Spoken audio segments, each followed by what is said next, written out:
What is going on, everyone? Mitesh here, and this right here is my OnePlus 6T. This phone is a full year old right now, and it does not look or feel like a year old phone. And today, I have for you guys my 1 year long update on this phone because I think this is a phone that's still worth considering buying. Like, you can't buy this new anymore, but getting this used is actually a really good idea because the price on this has come down quite a bit. So let's talk about this phone and see how it's held up after a full year's worth of use. Alright, and we gotta start off this review by talking about how the display is held up after a year. And this display still looks really good. Let's face it, most phones that came out last year that were flagships, their displays still look good this year, and this is no exception. It's a 6.4 inch 1080p AMOLED display, and it's still really good. It gets decently bright, the colors are really accurate, and you get, of course, those deep blacks thanks to it being an AMOLED display. I do wish the brightness was able to turn up just a little bit more, because in direct sunlight, it's really kind of hard to see the screen, but otherwise, the screen is just fantastic. I would be happy to continue using this for another year or more because there's just nothing really wrong with it. Now, OnePlus clearly felt the same way because the only thing they improved on was adding a 90 Hz refresh rate. And while that would have been really great to see on this phone, the thing is, the phone still feels plenty fast without it. And that takes me next to talking about the performance on this. So the performance on this, still blazing fast. So this thing, when it came out, had top of the line specs. So we had the Snapdragon 845, which was the best thing you can get last year. It had 6 or 8 gigabytes of RAM, 8 gigabytes in the model that I have, and 128 gigabytes of base storage, something that the Pixel 4 still doesn't have. Or the 8 gigabytes of RAM. Pixel 4 still doesn't have it. Man, Pixel 4 does not feel like a 2019 phone.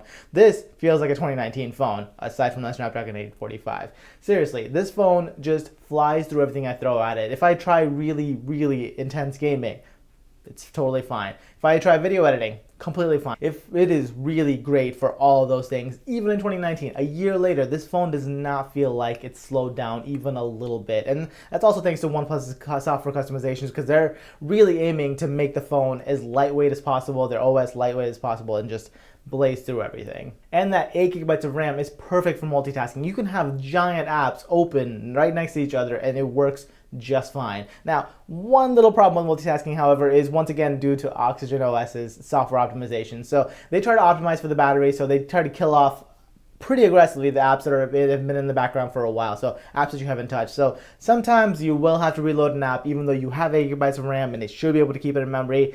It will probably have to reload because you just haven't used it in a while.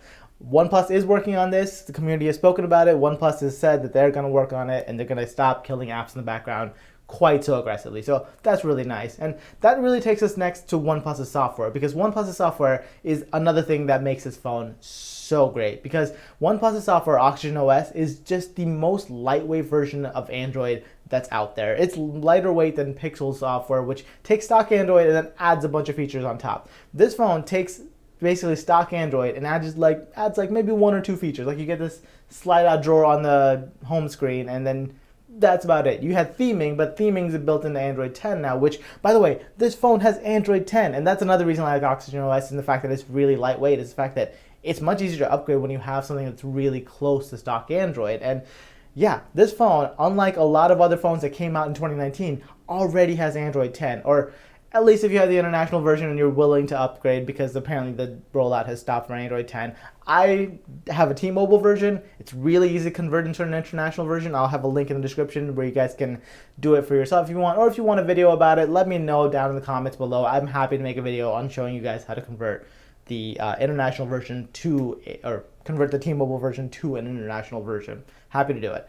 But yeah, once you do that, you can actually easily load up any even betas for the OnePlus software. So I've got Android 10 running. This is the official version, and it runs really well, at least for me. They have stopped the rollout mainly because there's been some bugs discovered, but for me, it's worked really well, and I'm super happy with it. So yeah, getting software updates really quickly I think is a huge benefit of going with Oxygen OS's software. Now, whether you're going to get the longevity of the software support, like after this year, I'm not sure I'm going to get next version of Android. I'm not sure I'm going to get Android 11 when it comes out next year because OnePlus doesn't necessarily have the best track record. Now, they did finally get Android Pie to the OnePlus 3T, but that was after the community spoke about it like a lot. So hoping this phone gets Android 11, we'll have to see. Now, it is still getting security patch updates, so I'm really happy about that, but yeah, we'll just have to see if it gets Android 11 or not. Another thing that we have to talk about with this phone is the in-display fingerprint reader. So this phone comes with one of the very first in-display fingerprint readers that I've tried, and I gotta tell you guys, it is mediocre at best. Like, as you can tell, like, look, watch this.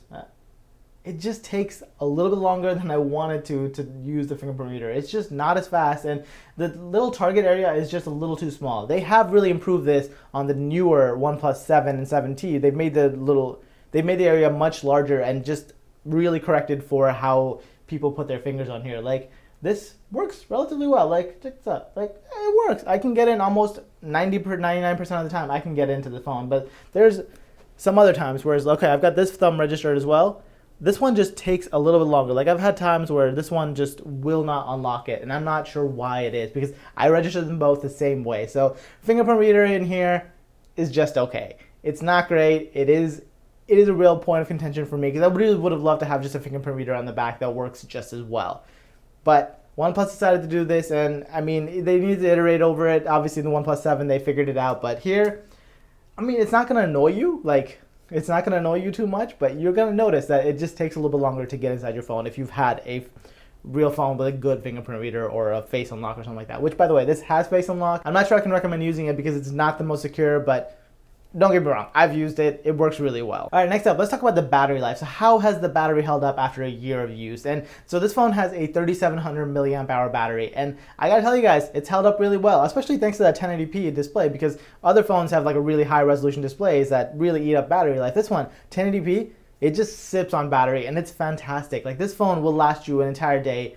No worries whatsoever. And even if it doesn't, guess what? You've got OnePlus 6T's warp charging, and this phone charges up so fast. Like, I've gotten so used to just plugging it in for like 15-20 minutes and getting my phone topped back up every single morning. Like, I don't charge this phone overnight because I just plug it in the morning as I'm getting ready for work, and then just take it off the charger and just be good for the rest of the day. It is that good. The warp charging is seriously fantastic.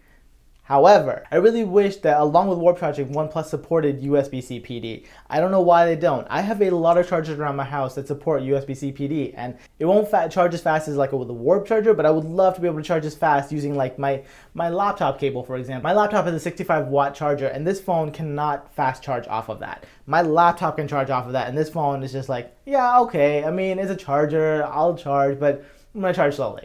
Like, that doesn't make sense to me. I really wish they could support both standards instead of just the warp charging standard. And also, speaking of charging, I really do kind of wish it had wireless charging. I mean, you've got a glass back on there. Wireless charging would have just made sense, but they decided not to do it in this one. They still didn't decide to do it in the OnePlus 7 and 7T, so I don't know. I don't know when they're going to get it. I guess the OnePlus 8 is when we're expecting to get wireless charging finally in this. Now, yes, I know wireless charging is just a nice little convenience. I would just like to have it. Yes, if I had to pick between warp charging and wireless charging, I would always pick warp charging. But I'm just saying, OnePlus, like, you could have thrown that in there. You have a glass back. You could have definitely done it, but they decided not to.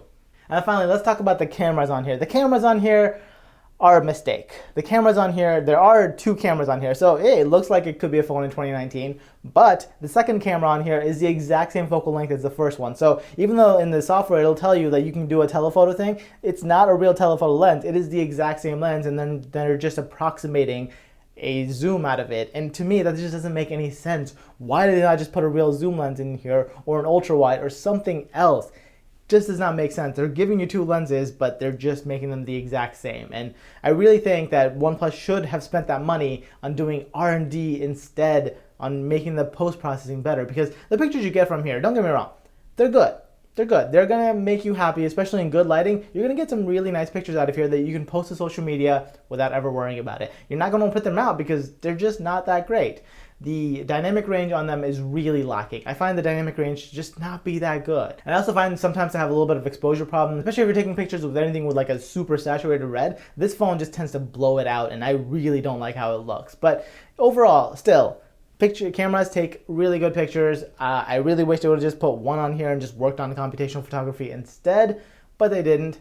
It is what it is. In terms of the selfie shooter, it takes really sharp pictures. It's got a 16 megapixel sensor, so you're gonna get a lot of sharpness out of it. I will say, using Gcam on here definitely makes the cameras way better. So my recommendation, definitely use Gcam on here. Night sight, Nightscape. So they have a mode called Nightscape. Ugh, it is not good. I've tried using Nightscape. I've definitely given it a shot. Like, it will get pictures in really dark conditions, but it's just not good. Also, when post-processing takes place, it makes you wait. Like, so for example, on Pixel phones, when you take a night side picture, it takes forever to process, but you know what? It does that processing in the background. Whereas on the OnePlus phones, it does that processing in front of you. You cannot use your phone while it's processing the photo, and that is really annoying. Like, I just refuse to use that mode because of how slow the processing is on it. So yeah, that part, I really don't understand why they do it that way. Cameras are okay. Definitely just use Gcam, make them better. All right, finally, let's talk about all the miscellaneous things that I found about this phone that after a year of use, I found that I either really like or really dislike. And we're gonna start off by talking about video watching experience on here. So the screen on here would lead you to think you can have some great video viewing experiences, but the speaker on here would tell you, nah, that ain't happening. So this thing has a single bottom firing speaker that would not have been out of place in 2017.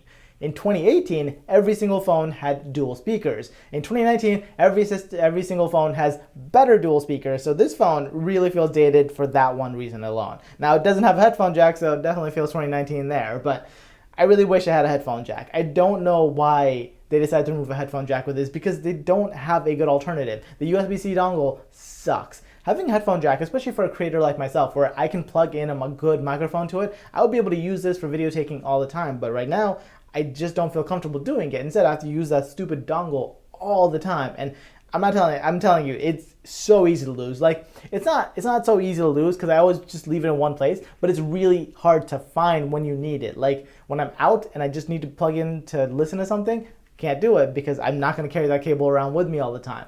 So yeah, USB-C dongle is stupid. Headphone jack is the way to go. I know most of you don't care. In fact, I don't really care either. I use Bluetooth headphones most of the time, but you guys have not seen many of my Bluetooth headphone reviews, but trust me, it's still a stupid idea to remove the headphone jack. All right, one thing I forgot to mention about the screen was the notch. So the notch on here is one of the smallest out there, and even in 2019, still one of the smallest. But one thing that kind of annoys me is the curvature all around the phone for the screen. So the curves at the top edge and around the notch are just too curvy. Like, they really should have gone with the Essential phone style where they just have a little dip down, or the Samsung, what they call Infinity U, where instead of having this really weird curvy cutout for the notch, you could just have a little dip down so that you're cutting less into the display.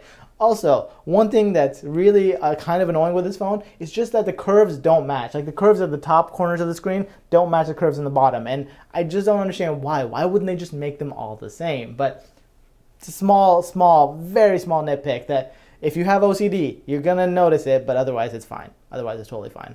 And then finally, I just want to give a quick little shout out to the volume slider here. People really seem to like this. I just keep my phone on silent all the time, so I don't use it that much, but hey, it's a pretty convenient thing to have, and I don't know why more manufacturers don't put it on, just for the people that really want that feature. But yeah, overall, that's pretty much it for this review. I really think the OnePlus 6T is a fantastic phone to still consider in 2019 because it is just so stupidly fast, and it's kept up in every single way other than the cameras and the speakers. So to me, this phone is definitely still worth it. And right now, you can get this phone for like $300 on SwapUp for a mint condition one. And definitely go check out the links in the description where you guys can find used versions of this, because if you're in the market for a phone but you want to save some money, like, you could spend $1,000 and get a new phone, or $700 and get yourself a new iPhone or something like that. Or you could spend $300 and get this phone right here, which is still really good. But with that, that's pretty much all I have for you guys in this one. Like this one if you liked it, subscribe if you guys loved it, and I will catch you guys in the next one. Bye!